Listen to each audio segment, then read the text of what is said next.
Recapping Week 12 in the Mountain West.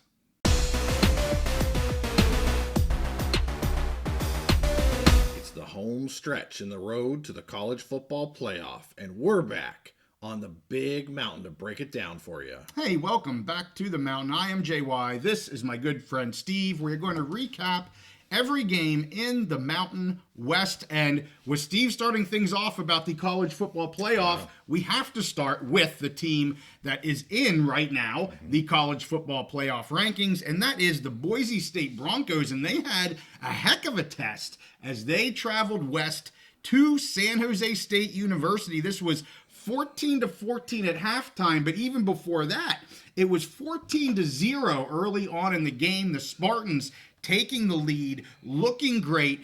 But early in the second quarter, and it was funny because the announcers, I had to watch this game after the fact. I had to record it, had other things going on, was watching some other games.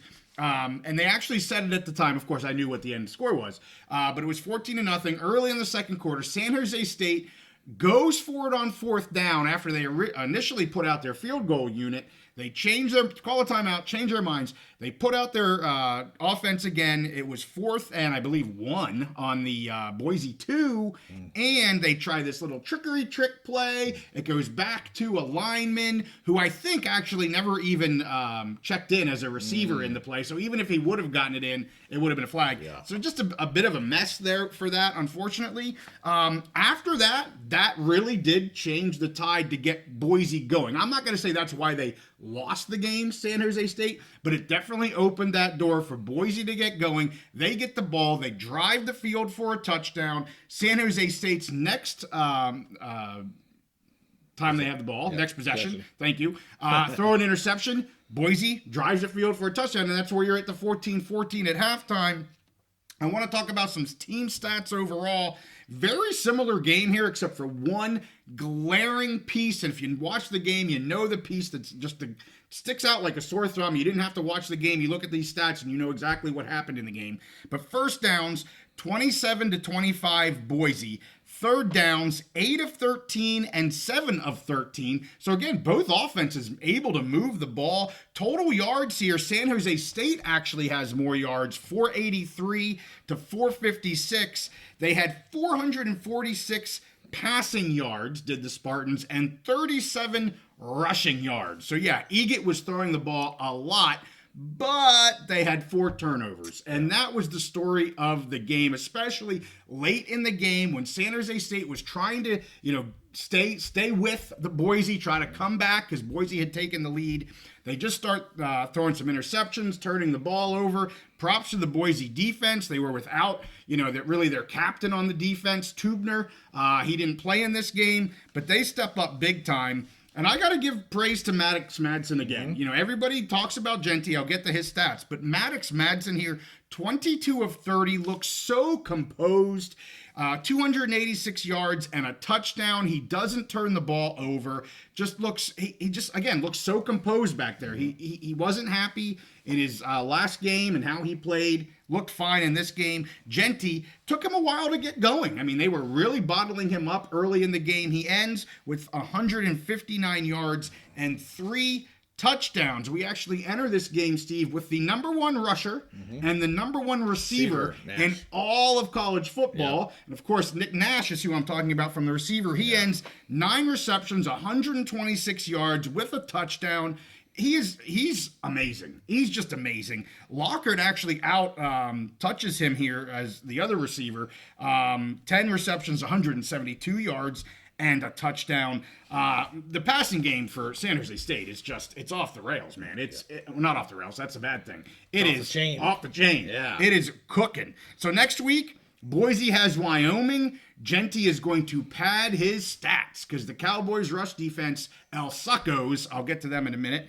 San Jose State has UNLV. So I mentioned before how difficult San Jose State's second half of the season is here. They don't get a break. UNLV coming up, and that's going to be a hard game for both teams. It's going to be a close game there.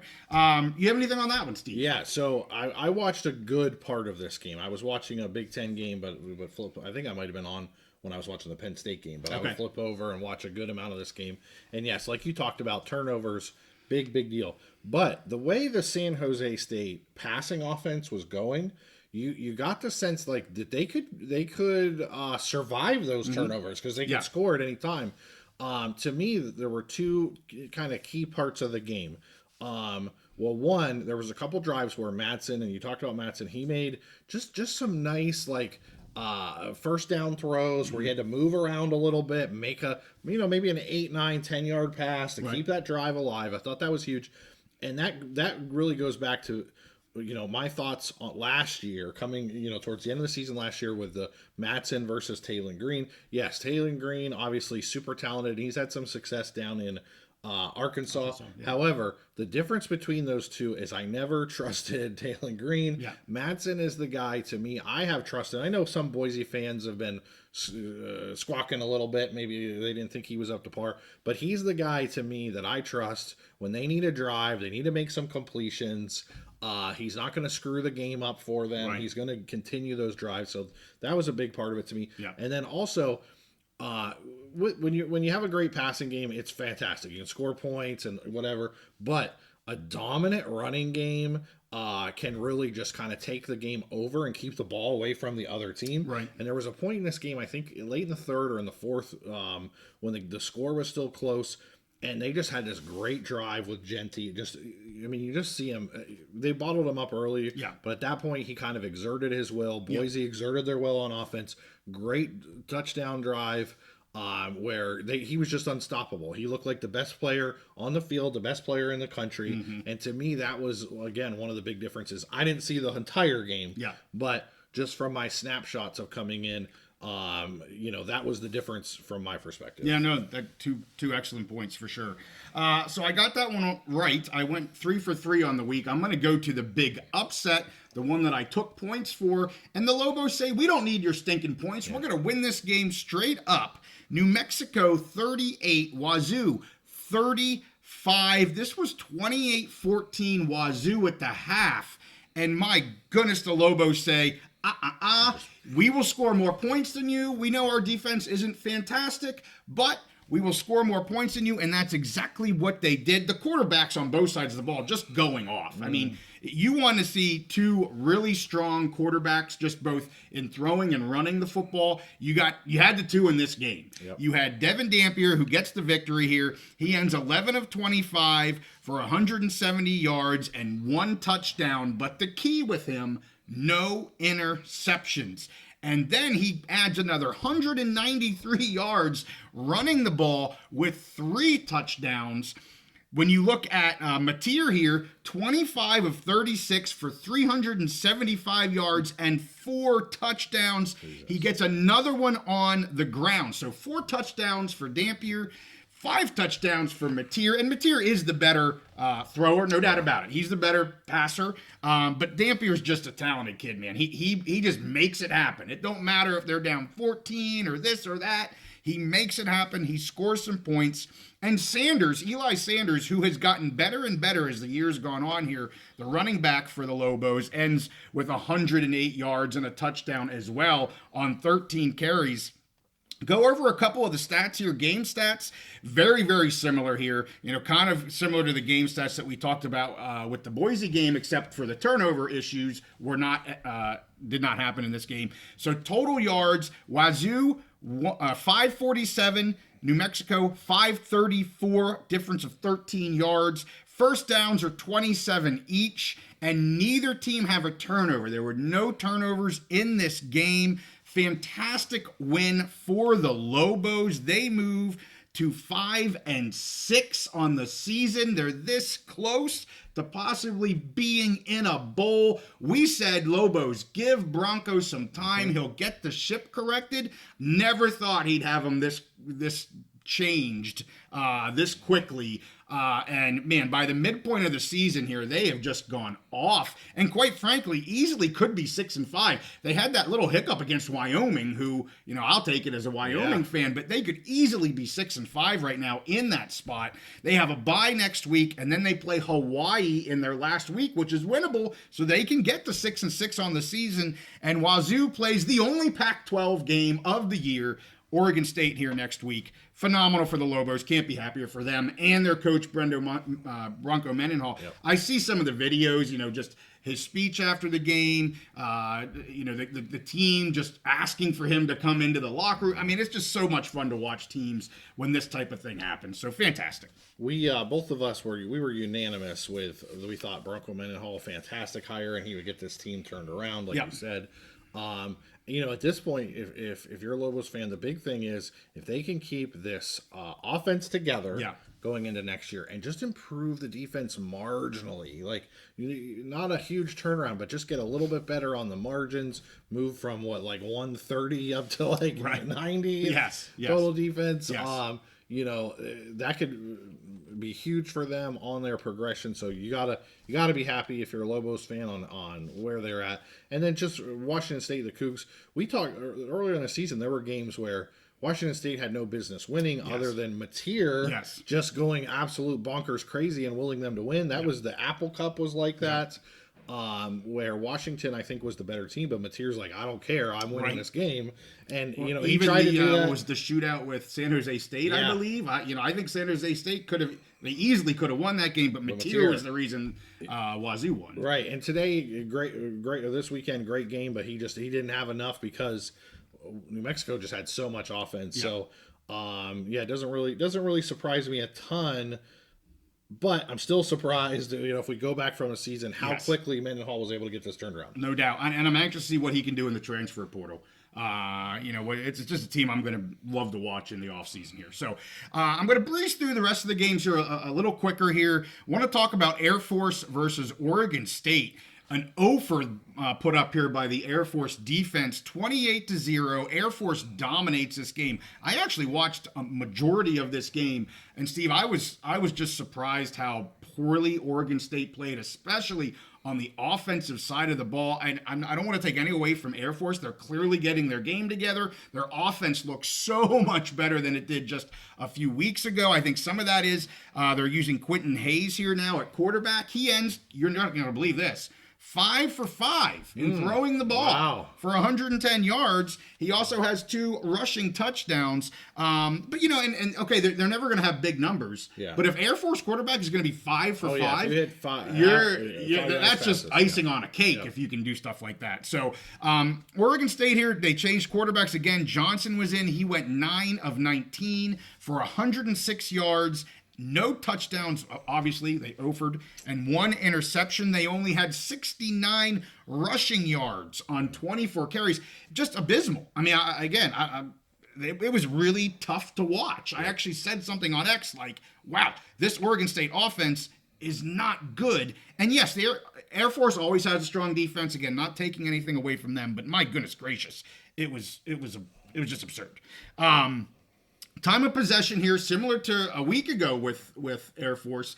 They have the ball 42 of the 60 minutes. And then yards here, 410 to 175. Just a slobber knock here by the Falcons over the Beavers. Let's go to the border war here, Steve. Friday evening, CSU 24, the Pokes 10. And I don't know how it was this close.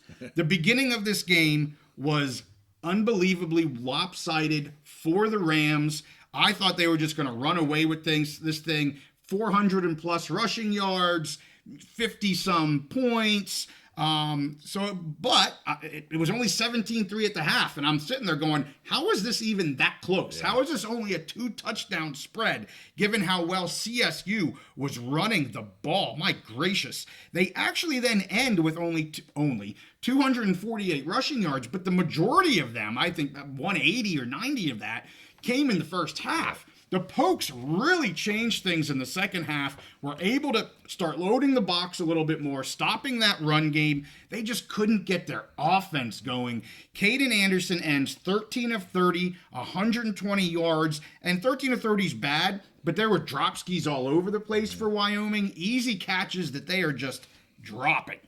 Whaley only has 8 carries. It just wasn't good. Total yards here, 446 to 237. It wasn't close. It wasn't close. And CSU dominated. The fact that it was 24-10 at the end, quite frankly, is a victory because CSU was crazy running away with things in the first half. Yeah, just want to point out with CSU, we've talked about this, and you were the first person to bring this to my attention weeks ago that CSU, and with their schedule, they can march all the way to the Mountain West Championship Yes, game, they can. and that it looks exactly what they're doing. So, Yep. and unfortunately for UNLV, because they've had such a good season, CSU can just kind of freeze them out by not losing again. Absolutely, yeah, and so the only thing I will say, there was some injuries in this game for the Rams. Both of their running backs, Marshall and Morrow, who both averaged 6.5 yards a carry in this game, both of their running backs. They both kind of got hobbled in this game. The one was like a kneecap thing. It didn't look good. They wrapped it, and he was able to kind of hobble off with some help. But I'm anxious to see what happens here with their two running backs, and if they're both able to go here next week. And Fowler Nicolasi, they're not asking him to do what they were last year, but he's very much in control. Kind of reminds me of Maddox Madsen in Boise. He's not out there gunslinging. Right. They're going to run the ball, and they're going to be very efficient in their offense when they throw. He's very reminiscent this year of what I see in Madsen. So CSU has Fresno this coming week, and then Utah State the week after. So both winnable games here. We saw with Fresno, they're coming off a bye. Maybe they're going to correct some things. They've struggled a little bit. And that is in Fresno. So, of the two, this next week here is going to be the biggest of the two games, but USU can score points. So you never count them out. All right, last two real quick. UNLV 41, San Diego State 20. Total yards here, 515 to 270. Haj Malik Williams, 20 of 29, 244 yards and a touchdown. They used 9 different ball carriers, as the Rebels do, just ball carriers all over the place. They had 253 rushing yards and 4 touchdowns, over 5 yards in average rushing. They controlled most of this game. And you're right, they need help to get into the playoffs. They're watching CSU every week, hoping that they're going to lose. I'm not sure that's going to happen. And then the just crazy game, Utah State 55, Hawaii 10. The only thing I'm going to say about this is that there were 5 turnovers. All of them were interceptions by the Rainbows. Jekyll and Hyde, there they are. That's all I'm going to say. So I'm going to say, I came up with a new one. So I'm calling them Jekyll and Hyde. Okay, what do you got? My new thing with them is they're Forrest Gump. Okay. So Forrest Gump, he sits on the bench and he's got that box of chocolates and he says, "Your life is like a box of chocolates. You never know what you're going to get." There you Hawaii. go. You never know what you're going to get. There you have it. Never know what you're going to get. So props to the Aggies. I don't want to forget giving props to Utah State. Just annihilation of the Rainbows here. And the Rainbows coming off of 2 really good games. Wins, you think they're on the upward trajectory, and they get squashed by the Aggies. So with that, hey, that is our Week 12 recap. We have our Power Rankings episode coming out here shortly, where we rank all of the Big Ten, the Mountain West, and the Pac-2 teams in our Power Rankings. A lot of movement this week, and the most disagreement Steve and I have ever had. So you'll hear from us here on that in a couple days. We're going to be doing a picks episode this week as well, but we will not be able to do it live, so we apologize. No live show this week. We'll try to get back to that next week. With that, make sure you like this episode, subscribe if you like our content. We'll see you all next time on the Big Mountain. Genty for Heisman.